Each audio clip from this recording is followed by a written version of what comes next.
to understand, let the person understand what is happening to them. I don't give advice. They make up their own mind as I explore with them their behavior. For example, I once worked with a Lady B, and Lady B have been having lots of pain across her back for years. And as I explore with her losses, she then explained about 2 miscarriages she had, but never mourned. She never go through the process of grief about the 2 miscarriages. And as we spoke and explored, the tears start trickling down as she talked about the miscarriages. And a session would last for about 50 minutes. So at the end of the 50 minutes, she would go away. And on return, she would have gone and talked with her support people. And as she talked to them, she realized that the pain was getting less and less. And so we could pinpoint where that pain was coming from, because she then began to go through the process of grieving. And the process of grieving is, I'm sure everyone here has lost either a family member, a job, finance, or something like that. First of all, we deny. We go through the denial. No, they can't die, they can't leave me, they can't. And we go through the bargaining. Lord, if she could come back, if he could come back, this is what I would do, this is what I would say. And then we go into a depressive mood. Can't sleep, not eating.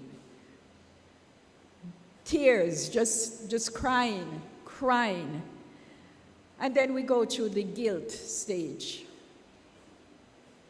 Has anybody gone through these processes during a loss? And then we finally accept that it was best for the person to go, because we didn't want them to go through that pain anymore. There are, when I'm working with someone with anxiety, I draw from cognitive behavioral therapy and try to find out the ABC, which is the activating issue that causes the anxiety. The B is, what am I believing? And the C is the consequences. I first would look at the activating event, then the consequences, and what makes me think that way. What am I believing that makes this particular issue causes anxiety?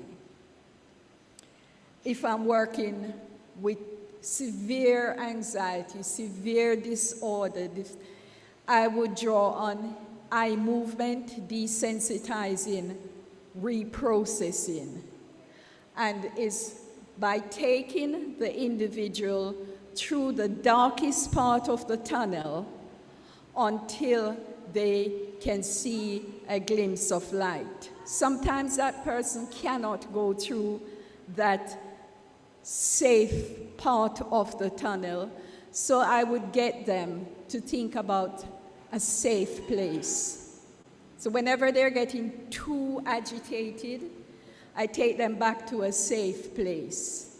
A safe place for me, I lend them sometimes, if the person is a Christian, is under his wings.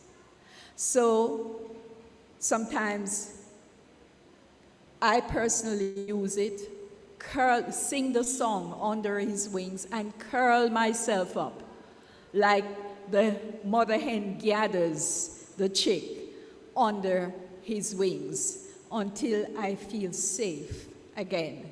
And as soon as the client begins to feel safe, we go back through the same process to get that person through the darkest part of their issue to bring them back into normality.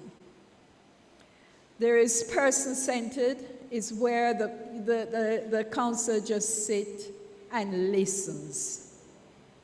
They repeat some of the things that they hear from the client, and the client would have not think about it that way before, as the counselor echoes it back to them.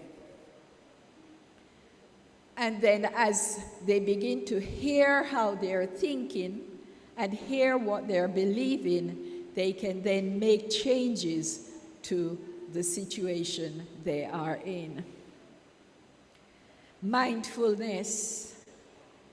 And even last night, I woke up at about 3, and after talking with God, I'm still twisting and turning. And then I draw on mindfulness. Draw in the moment where I am. What am I doing? What am I smelling? What am I tasting? What am I hearing? And make myself comfortable in the frame of the mattress until I drift off to sleep. The same thing can be done. I once worked with a lady who had alcohol problem, and we draw on mindfulness. And when she went into they call it the pub or the bar here, what she wasn't mindful of is the amount of drink she was drinking. She went in a couple of times after she's seen me and become mindful of how much she's drinking. And then eventually